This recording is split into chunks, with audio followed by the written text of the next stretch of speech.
Good morning, students of class 10. Welcome to our English period.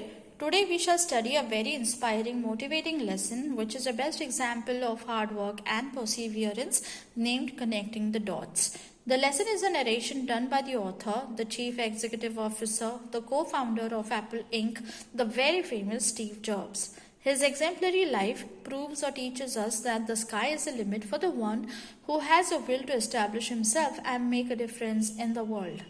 So this lesson is actually a presentation made by the author at the Stanford University while he was addressing or inspiring the students there.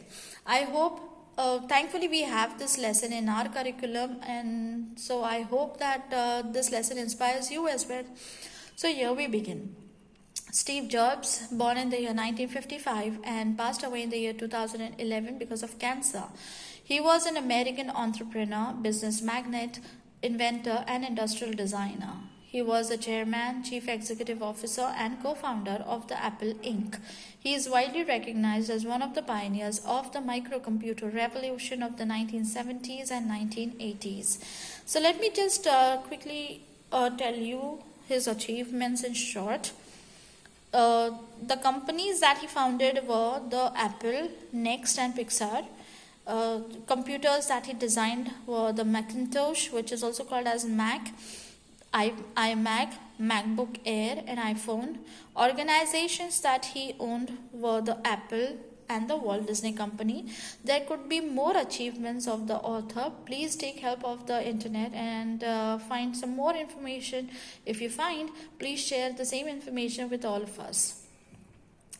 Today I want to tell you 3 stories from my life. That's it, just 3 stories. The first story is about connecting the dots. I dropped out of Reed College after the first 6 months, but then stayed around as a drop-in for another 18 months before I really quit.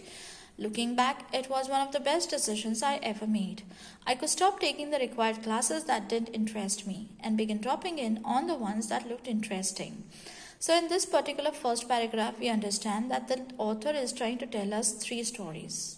3 stories, 3 important events in his life. So the first event was about his experience as a student in Reed College. He had taken some subjects in his curriculum. But soon, how much soon? Just in the first 6 months, he realized that he did not like them. He did not like those subjects. So he started staying there as a drop-in. What is drop-in? A visitor. So he continued to come to the college, visit the college and also attend those classes sometimes, and sometimes he would not. So he continued to do like this for 18 months, and then after that he finally quit those classes. So how many months had he actually wasted? 6 plus 18, 24. That means 2 years. He had wasted 2 years of his life. And then after that, he took some other classes which were very interesting for him. So we will find out which were those classes which were interesting to the author. And he calls quitting those classes was one of the best decisions in his life. So that means he had taken many best decisions. This was one of them. I didn't have a dorm room, so I slept on the floor in friends' rooms. I returned Coke bottles for the 5-cent deposits to buy food with, and I would walk 7 miles across town every Sunday night to get one good meal a week at the Hare Krishna temple. I loved it, and much of what I stumbled into by following my curiosity and intuition turned out to be priceless later on. Here's one example. Reed College offered perhaps the best calligraphy instruction in the country.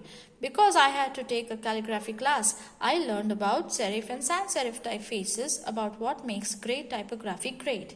So in the second paragraph, we understand that the author did not have enough money to occupy himself even in a dorm room. What is dorm? It is a dormitory. Dormitory means like dharmshala, where there are huge rooms and many people occupy themselves, especially to take shelter at night, but it is very cheaper. But the author did not have money even to occupy himself even in the dorm room. So he slept on the floor of his friends' rooms. So why he had to do this? Because after quitting those classes and having wasted 2 years, he thought that he had wasted his parents' hard-earned money, and he didn't want to bother his parents anymore. For that reason, what he did was he decided to leave his parents' house and stand on his own by himself. So that's why he left his parents' room, and now he was looking. It was the beginning of his independent phase. He was struggling, but it was going on good. So this is how he could find shelter in his friend's room, but how to feed himself. So it was a fashion. It is still a fashion, like drinking Coke. People there drink Coke like they drink water. So he had many Coke bottles, and he would exchange those empty Coke bottles, and in exchange he would receive 5 cents. He would then buy food for himself with those 5 cents. So you can understand the quality and the amount of food that he would get. It was not satisfactory. So but then he was still happy because he could have a good meal once in a week. And where was that? At the Hare Krishna temple every Sunday night. It was okay with him even he had to walk 7 miles. He did not have complaints. He walked 7 long miles to go to this Hare Krishna temple to have one good meal once a week. And then after that, he also learned that there was one calligraphy class. He had developed a kind of interest, a kind of love for this class, which was called as a calligraphy class. And he thought that he came to the conclusion that it was Reed College which offered the best calligraphy instruction in the entire country. So he learned calligraphy. He learned different types of fonts. So what is calligraphy? It is a visual art related to writing. It is the design and execution of lettering with a broad tipped instrument other than a pen. Okay, it is the art of giving form to signs in an expressive, harmonious and skillful manner. So he took calligraphy classes later on. 10 years later, when we were designing the first Macintosh computer, it all came back to me. What came all back to him? He is talking about the calligraphy classes, and we designed it all into the Mac. That means he's talking about the calligraphy classes, and because he had taken lessons of calligraphy, it was easy for him to use that knowledge in the making of the Macintosh computer.